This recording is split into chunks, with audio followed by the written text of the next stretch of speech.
Namaskar and welcome to our second episode of Talks on Life. Let us jump directly to the query that has been sent by Flavia. Flavia says, will I have to forgive someone in order to heal myself and be in peace with myself? Letting go or avoid to face the problem, it is the same. In order to be at ease with myself? Well, Flavia, firstly, reverse this question and then we will come, I think, nearer to the answer. You have asked, will I have to forgive someone in order to heal myself and be at peace with myself? When I attain peace of mind, when I am completely at ease with myself, only then can I forgive. And in that state, you don't have to make any effort also to forgive. So, can I forgive? That question does not even arise. Forgiveness is natural then. It is spontaneous. It is an outpouring of love. It is not an act of compulsion. I say this because you have used this expression, have to. Will I have to? You cannot force yourself to forgive. It is not like one of the 10 commandments of God that you have to forgive. No, you are not making a deal with yourself. It's not a condition that when you forgive, then the mind finds some peace. Does it? For example, you have some problem with your friends or with your family, with your father, mother, brother, sister, or your friend. Maybe it is an intimate relationship, and you feel that he or she has said or done something that has offended you. You feel bitter, full of resentment, angry, seething inside. A lot of grief and sadness and tears are there. So you say to yourself and to that person and to the world that I forgive. And you say that with some condition, that if I forgive, then my mind will find peace. Will it? The moment you say I forgive, will your resentment, your bitterness, your anger, your sense of hurt disappear? So that is not the way. Do not force yourself to do something. Have to seems to be a force. It is not a realization that has come from inside. Second point, let us now take an example when it is easier to forgive. Suppose some misunderstanding has happened, some argument, some acrimony has happened, and then the other person has gone back and you are feeling that your mind has become very heavy.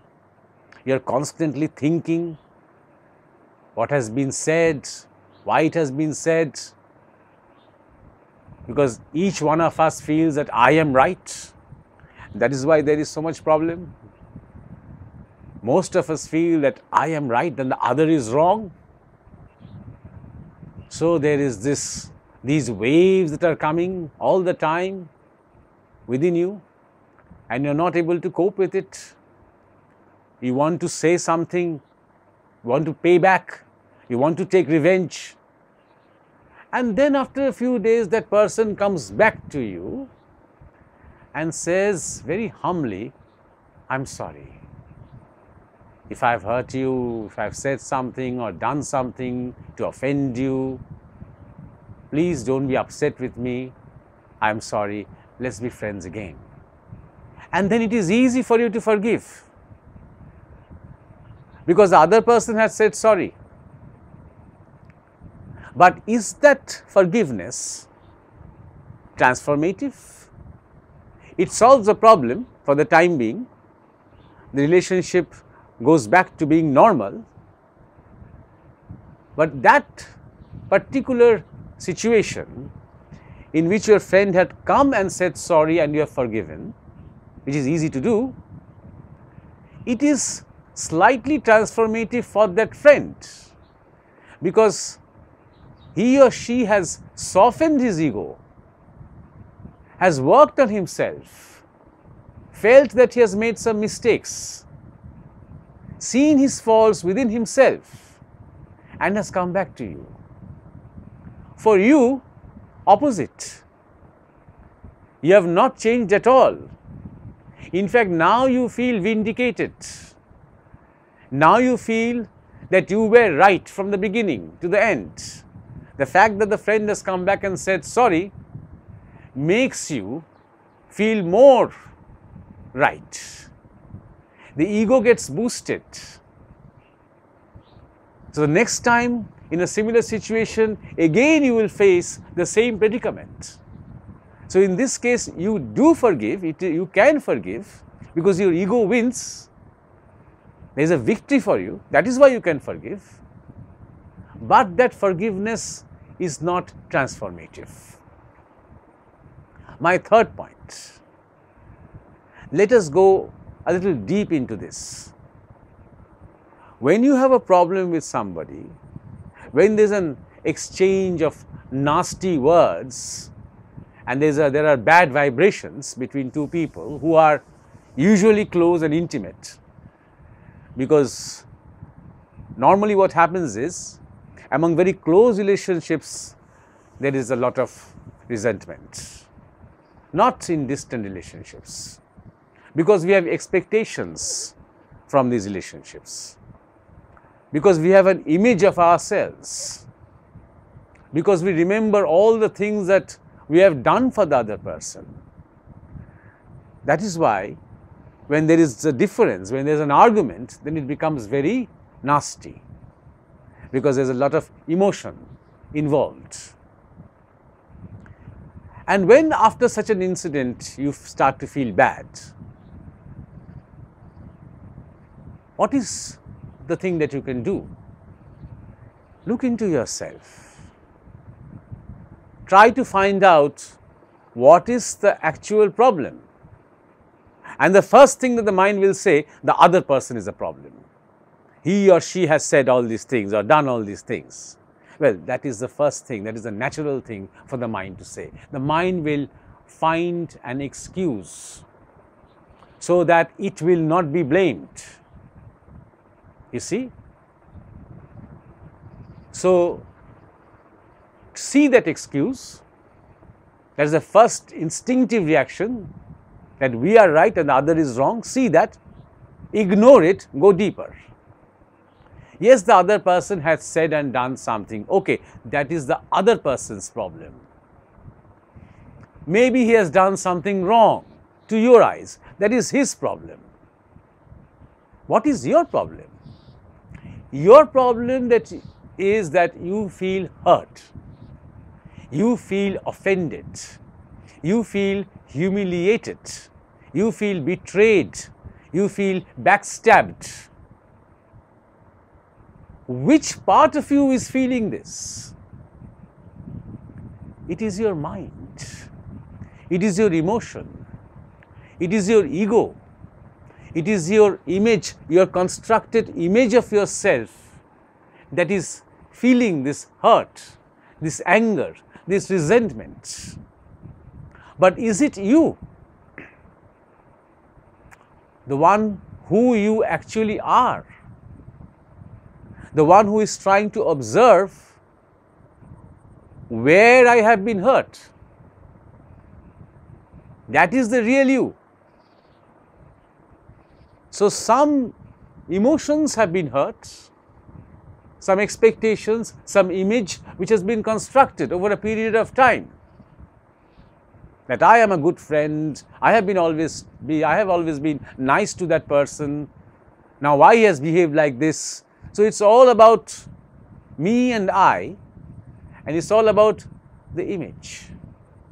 the ego, the desires, the expectations. So when you go deep, try to see the root, what actually makes you feel bad. And then you will realize that your individuality can be vulnerable. And the problem is that you are identified with that constructed individuality. You think that individuality to be I, the real I. That is the problem. When you realize this, then the problems start to disappear automatically. Because then you see that you are the sky of consciousness, and these emotions and these thoughts and these reactions are just clouds, which does not have any effect on the sky. When the wind starts to blow, the clouds disappear. When you distance yourself from your thoughts and your emotions, when you detach yourself from your constructed individuality, then all these problems, the seeds of these problems, start to disappear. You realize that when there is a mind, it will be vulnerable. When there are emotions, the emotions are always vulnerable. When there is an ego, it is vulnerable. But when you observe them from a distance, it is amusing. And when you see the vulnerability of the mind in yourself, you also realize others, in this case the friend, has also a vulnerable individuality, has also a brittle nature. He or she also has a mind which can break. He also has emotions, thoughts, ideas, life situations, which can make him feel cornered, insecure. And that's why there may be some outburst, because he cannot cope with himself. He cannot cope with these waves that are coming in his heart.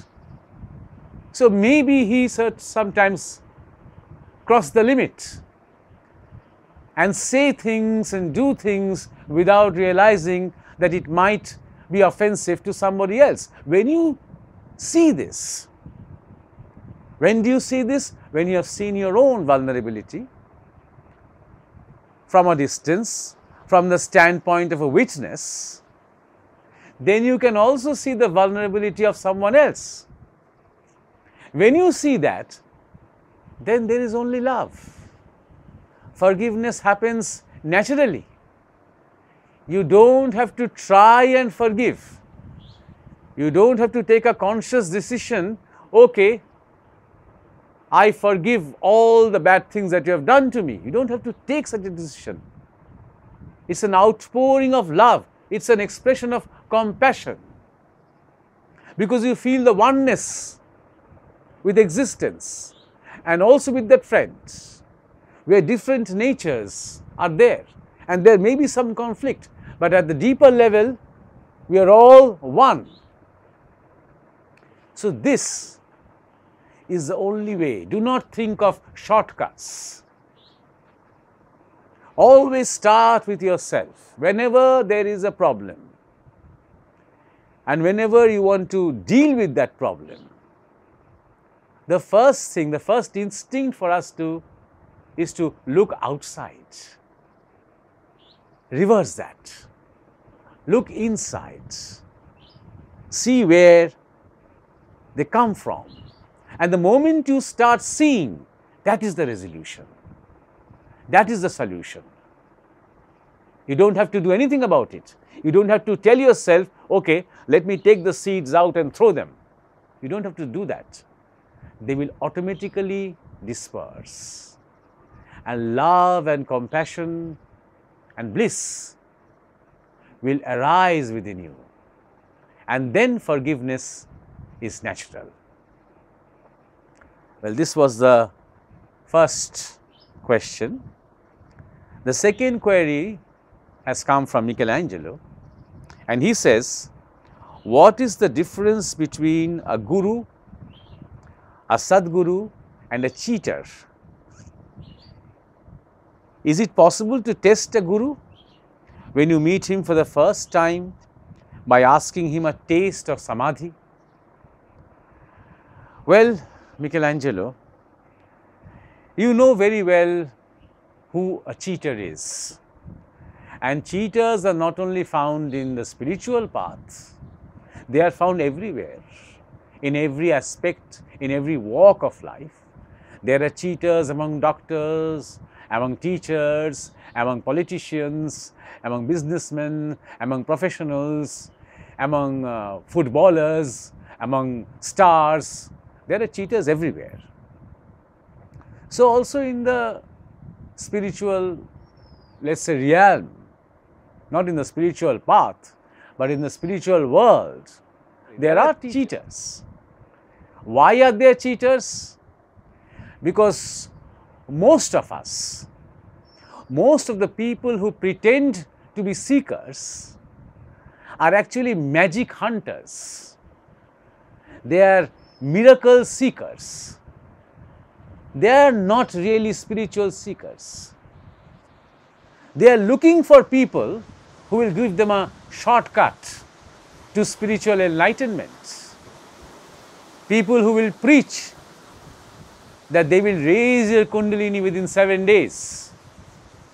People who will say that within 3 days he will give you samadhi. That kind of cheater is everywhere because there is a demand for them. There is a market for them, you see. So that is why there are cheaters. So don't only blame the cheater, also look at the person or the people who are running for these cheaters. They do not really actually want the real thing. They want some magic to happen. They will close their eyes and see some vision, they will feel a trembling, they will go on a high like a drug. For them, there are cheaters. And these cheaters work for them. It works for them, it's good for them. Now the difference between a guru and a sadguru. Well, sat or sad means the truth, the ultimate truth. One who knows the truth and one who has attained or has been granted the divine authority to show others the path is a sadguru. A guru can also be a sadguru, but in a general sense, a guru is somebody who will clear the confusion in our minds, the confusions of thoughts and concepts and ideas. Most of us are so full of words and thoughts and ideas about life that we have incorporated while growing up through the family and society and media, etc., education, that our head is totally cluttered. So a guru helps to clear the confusion and make us more transparent, make us more innocent, ready for the path, to take the path, simple way, in a direct, straightforward manner. He will be able to sort of bring some light into the darkness of our vague understanding. Now, whether he will be able to enkindle the fire within us, to enlighten us, to help us, to show us the path to the last boundaries, that depends whether he is a sadguru or not. But he may be a good guide even if he is not a sadguru. There are many good gurus around the world who do not give initiation particularly, but who give a concept about life and spirituality and sadhana. They also might, a guru might give you some methods and help you to teach you some techniques of meditation or devotion or discrimination, but he will not take responsibility for you. That is the difference between a Sadguru and a Guru. He will not be there for you till the end.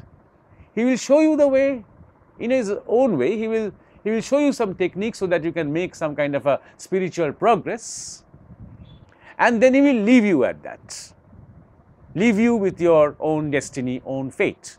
But a Sadguru, once he takes control, once he gives you the initiation, he also takes responsibility for lifetimes till you become totally free, till you attain complete enlightenment or nirvana. He is there for you. Because the Sadguru can distinguish between individuals.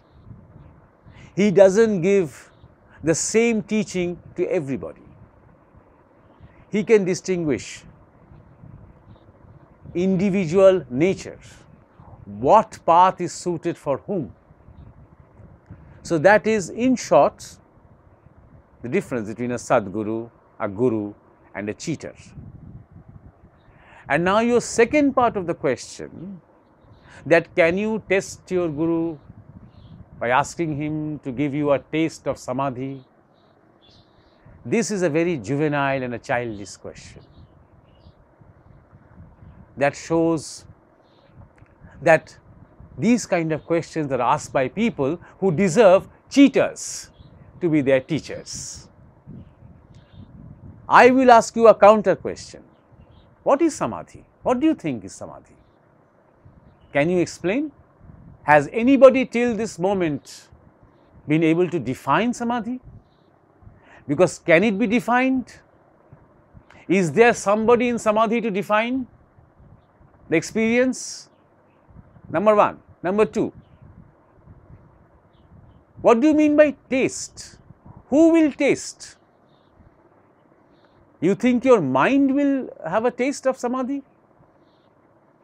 Mind does not exist after the pituitary, after the Agga chakra, after this chakra. The mind does not exist.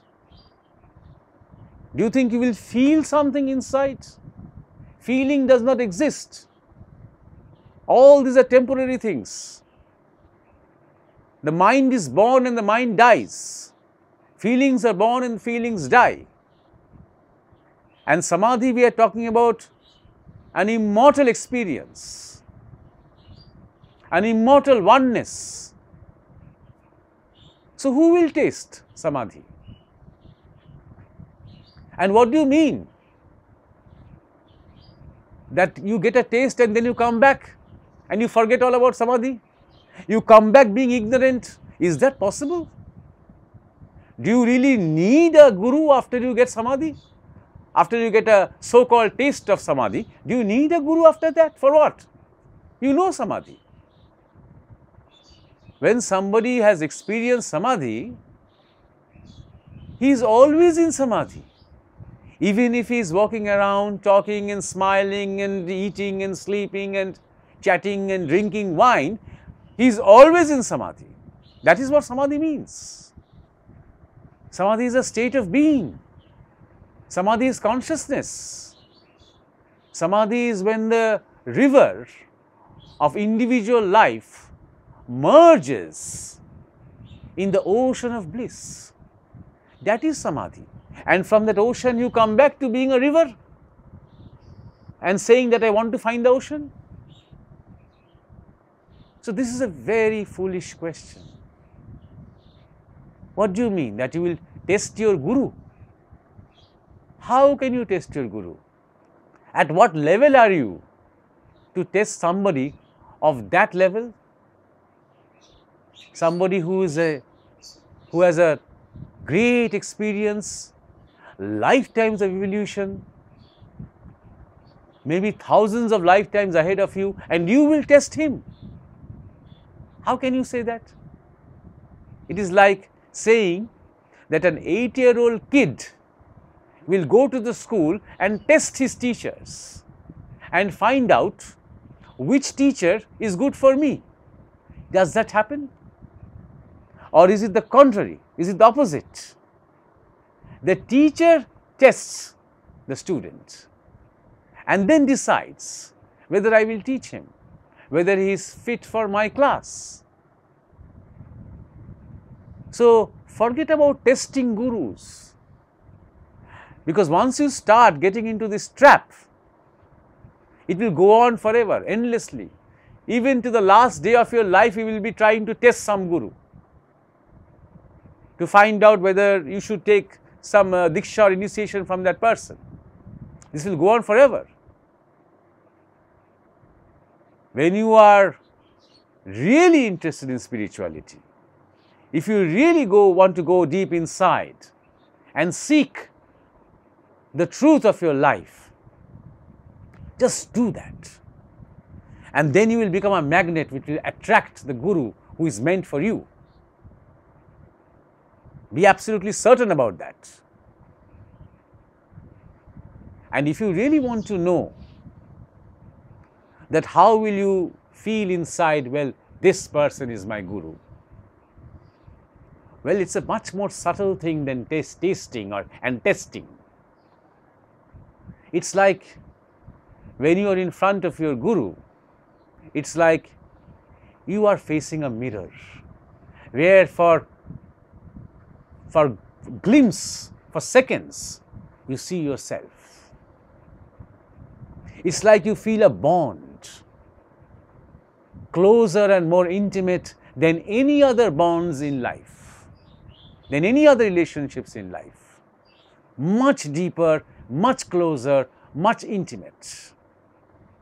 You feel as if this person understands me better than I understand myself, better than my mother ever did, better than all the friends put together.